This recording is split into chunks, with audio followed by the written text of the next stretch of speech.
I want to play this video now. It's from September 1st, so recently. And we're kind of going through the background here, like who this person is, developing who they are as a person and as a brand. She's very rich. Let's just say that. The Skinny Girl brand, she sold some of it. She sold some of the rights away to like a bigger company. And I think with that, I read it was like multi-millions that she got from that sale. Plus she's got all this other stuff. She's got shapewear. That's like, you know, what's that one? Spanx style stuff. That's Skinny Girl. So she's not, you know, a lot of this conversation is going to be about how she's like, I'm relatable. I'm just like your average girl. And then all the reality of that just not being true. She lives in the Hamptons also. Come on. It's sort of annoying. And so this one, I think, this interview, which is recent, really helped me understand like the delusion, I believe, that goes on with these celebrities that get on TikTok specifically, that because, you know, their brand has been successful thus far in the world, that they will and deserve and will find success in every platform from now forward. And I think it's sort of evident in this CBS Morning interview. Bethenny Frankel is the New York Times best-selling author, philanthropist, and self-made entrepreneur. She does a lot of stuff, that Bethenny Frankel. And now she's adding a new title to her resume. Listen to this. Beauty influencer. What? Her beauty reviews on both luxury and drugstore products have really exploded on TikTok. Since spring, her fan base grew by nearly 500,000 followers who watch her take on what's worth it and what's not worth it. Her opinions are based strictly on her own personal experience. Here's Bethenny. It gives you the toastiest glow that is so easy to attain that even an idiot could not screw it up because it's not too dark, it's not gloppy on the toppy. This is crazy. It's gigantic. How are you going to travel with this? If you don't have a private plane, you have to be a billionaire to use this product, because if you don't have a private plane, how are you traveling with this? Look at the difference in my two eyelashes. That was... So I'm not saying she's a billionaire, but there was an article written about her, you know, not too long ago that was like, she's on her way to $1 billion company. So the way she nonchalantly talks about like, billionaire, you're going to have $1 billion. Again, just keep that in mind. And also we're going to talk about her sending cease and desist to other young, smaller creators on TikTok specifically. Meanwhile, she's bashing and has bashed, I use that word sort of, not ironically, but I think it's a bash. I bash people all the time. She's bashing the Kardashians, which I'm not saying they don't deserve it, but it's like the pot calling the kettle black. You know, it's like, okay, how are you any better? And then also Meghan Markle, which I don't really have a super strong opinion about Meghan.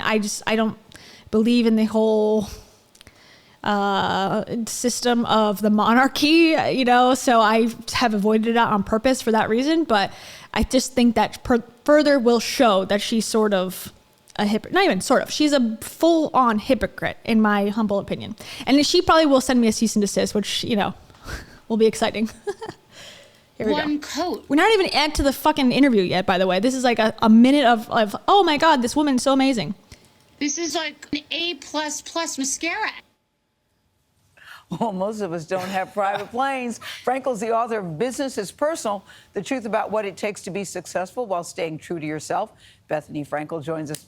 She was here earlier with her book, and now she's back as a beauty influencer. I love your adjective there, the toastiest glow.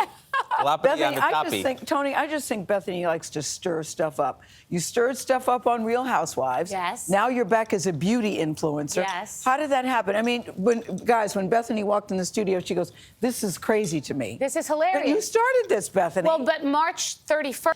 Okay, and this is very important for the story at hand, because the creators that got the cease and desist, there's two of them that I know of, and one of them took down all the videos. That's Meredith. She took down all the videos after receiving a cease and desist. Now, cease and desists are just a threat of legal action. It's not actually a lawsuit, so she could decide to ignore it. But then you run the risk of, you know, if you have committed a crime in some way, defamation, then they're warning you before they're going to take you to court. But but it's also a bullying tactic used at people who don't have as much money as, you know, multi-million-dollar business guru mogul Bethenny Frankel. And so she made some accusations or put into the ether, at least, the smaller creator Meredith, I believe, you know, talking about that Meredith, let me start over.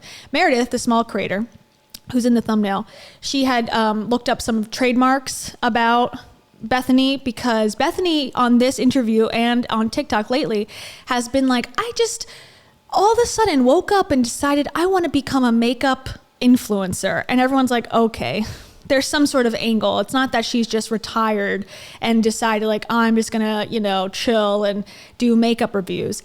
It seems she's always been calculated, you know, from all of her other business decisions. If you watch that show, The Big Shot with Bethenny, everything she says, everything's calculated and strategic that she does in her business. So the fact that she's like, oh, I don't even know makeup at all. She thinks she invented makeup tutorials and makeup influencing online. So I'm gonna let it play, but this is an important part to the whole story. First, I think it was when I started just doing my makeup. I don't know how to do my own makeup, and I don't wear makeup, which is the irony, but I was so confused with all the messaging and all the marketing, and I wanted to cut through. And I started doing this, just comparing. I would have a $50 side of my face to a $500 to see if it makes a difference. Is drugstore just as good? The answer is yes. Well, that's yes. Interesting. But yes, and the moms were all reaching out saying, thank you, because I said, if you're an expert, keep scrolling. If you are a person who just wants to get out the door in 10 minutes and figure out how to make a difference in your face, then maybe we'll learn something together. And so I just decluttered this space. And what are you finding? She did not. There's been fucking drugstore versus expensive makeup for 10 years now, plus. It's insane that and these people probably don't know because they're, you know, been in the news business and are cut off from reality because they're, you know, busy and older. But this is like a ridiculous conversation. Bethenny Frankel did not create that concept. She's not the first one to cut through the noise of, you know, traditional marketing. It's so stupid. I'm finding that, listen, there's an emotionality to the packaging and things that make you feel special, like a handbag or anything we own. So drugstores have to be mindful of that. And that there's no one brand. Every brand has one hero item, and then the rest could be garbage. Like, you got to kind of pick and choose, do an a la carte menu. No one skincare line should you do 12 steps every single day, because your skin's different every single day. You're dehydrated, your pores are clogged, and that we're being marketed to. But most importantly, most things do everything. A blush can be an eyeshadow. An eyeshadow can be a lip gloss if you mix it with the right cream. A blush can be an eyeshadow? Yes, you can mix it to get the matte look. I didn't realize that a highlighter could be for the pop of shimmer on your eyes. So we're being marketed the same products over and over. Foundation in a darker color. Yeah. Okay, also, just to note, she said, oh, I don't even know about makeup. Like, I don't even wear makeup, ironically. I've never seen her without makeup, but okay. She's like, I don't even wear makeup, you know, much. And, you know, I was just like learning together, whatever. In reality, she had skinny girl makeup like 5-10 years ago, and I'll find that there's like skinny girl lip gloss and skinny girl tinted moisturizer, and she said that she was super involved in the creation of the makeup line. So it's like, don't bullshit a bullshitter, you know? Like, again, it's just like, okay, I just created beauty influencing yesterday, and I also don't know makeup, so that's why I'm doing this very relatable routine. Becomes a bronzer. So you could have like only 10 things and get you through everything. Get your face done. Yes. I'm fascinated by this because for me, makeup is still paint by numbers. I couldn't put on a lash if you held a gun to my head. So I'm fascinated that you're doing this. Yeah, that'd be an interesting kind of criminal. The weapon out was like, put that lash on immediately. So this is connecting, right? People want these reviews. They like them. They're clarifying. You're cutting through the clutter. But it's interesting that you've also accused Instagram and I believe TikTok also of shadow banning. And for people who don't know what that is, it means de-emphasizing your videos because of the content. Not banning you, but just not putting them in front of as many viewers. Right? That is my biggest pet peeve, especially a celebrity. Like, shadow banning, I don't even know if it's real. I have my doubts. I think there's fluctuations in, you know, like how the algorithm works. You have some good days, you have some bad days. Shadow banned? Come on. It's so ridiculous. It's like an excuse of like why you're not performing as well as you want to on this platform that is not meant for celebrities. Right? I'm accusing some system, some element. I don't know that it's Instagram or Twitter or that it's someone's team or that, I know that people can push things down in the media. People can make a change with their teams of tech, wizards. So I don't know where it came from, but I do know that I post beauty reviews that are fair, and I posted about the Kardashians, about their negative influence on society, in my opinion. And I spoke about Kim Kardashian's skincare, and immediately multiple videos of mine were getting fewer than 10% of what they normally get. But I mean, video after video. So I would normally get 30 to 50,000 views in an hour, and then I was getting 400 views or up to. So you're saying somebody was deliberately. Yeah. I don't know about somebody or some element, but it's a fact that it went down. So you're not saying Instagram or TikTok, but I did, so I have to read this little bit here. That Instagram told us in a statement that there are no restrictions on your account, and any claims that we shadow ban are untrue as a general statement. And TikTok, we never heard back from them. Right. Well, TikTok, the people in the United States aren't really responding, and it's in China. I know that it absolutely happened, but I have no idea what. Isn't that insane? Like, let's all take a collective moment here and go, okay, the delusion that you posted 6 videos and they did well, and then you posted 4 videos and they didn't do as well. It must be shadow ban. Someone's team over in China and on Instagram and through Meta is purposely, critiquing me or criticizing me or whatever. It's like, give me a break. And maybe she knows that it's bullshit and she's trying to get into the conversation about shadow banning and the unfairness of social media. But to me, it's just roll my eyes. Your tutorial, and we'll play some, the tutorials are boring. I mean, she's funny in the sense of she's like, this is trash. And then she curses a lot. I get that whole shtick. But the actual thing itself, and people were accusing her of lying because she did a L'Oreal hair color critique, but she showed the bottle and people were saying that it wasn't mixed yet. So how would she have had the full hair? And she was bitching about it. And the bottle was not shaken how it's supposed to be to actually, use the applicator or whatever. So people were accusing her of this is not even true. So let's finish this part. Manipulates the system. Okay, there's a picture that you posted on Instagram. Can we put up this picture of Bethenny where you said this is a before and after? Okay, this is the part that's, another part that reminds me of Rachel's famous bikini photo. This got and this is a media problem. This is a Bethenny Frankel manipulating or using the media the way that they allow themselves to be used. First of all, this whole 6-minute interview is stupid. It should not be on the news. It should not take the time of Gayle King and the other anchor who are, supposedly serious reporters and anchors at a national station that are making millions of dollars. They shouldn't be wasting their time promoting Bethenny's book and her TikTok account. It's garbage. But besides that, there's a before and after, right? This is Bethenny Frankel's way of showing that apps can manipulate people's images. This got several national news stories about it. Okay? I cannot believe. First of all, she looks skinny in both of them. Number one. And it's we're supposed to be holding her up as relatable queen, that she dared to put herself and show reality versus, the Facetune. Come on. There's so many better advocates for this stuff. Why are we, and I guess it's the media. It's the media. It's mainstream media that hasn't caught up with I think a lot of other people are sick of this spoon-fed trash that is news. And I'm looking at this, I go, Bethenny, what's the before and what's the after? Well, I'm calling a little. Okay, so calling you out on that. You look good in both of those. I'm sure. I think I look good too, but this is the first time I've ever done this because I'm always with no makeup. So I just cinched my waist a little bit, made the boobs a little bigger, and if you keep doing that over time and people start to get used to you doing that, it makes young women have a false ideal. Young men look for the wrong things, and I think it's damaging to young people. I know it's damaging. People are dieting excessively. They want to look like these pictures, and it's absolutely not inspirational. It's destructive for people to filter and make themselves look like a different version of themselves. This is coming from a person who has a diet food line called Skinny Girl, and who wrote a book called Naturally Thin, which is all of her tips and tricks about how to be naturally thin.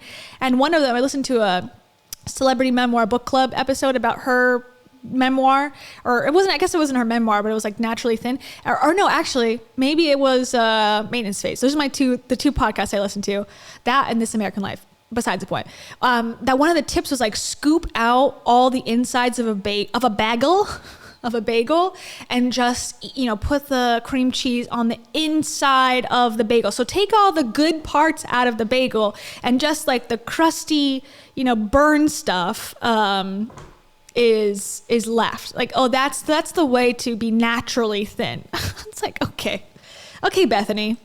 You start with a pretty good before picture. I had a picture of me the other day. I go, God, my dress is all bunched up. It was my tummy. So I'm thinking, that's a good before and after shot. It changes the standard. I know, I get it. It retrains what men are looking at, and they don't understand what normal is anymore. And as a mother of a tween, I see what's going on, and they feel insecure. Why don't they look like that? Why isn't my waist this small? Why aren't my boobs this big? Why don't I have these Barbie-like proportions?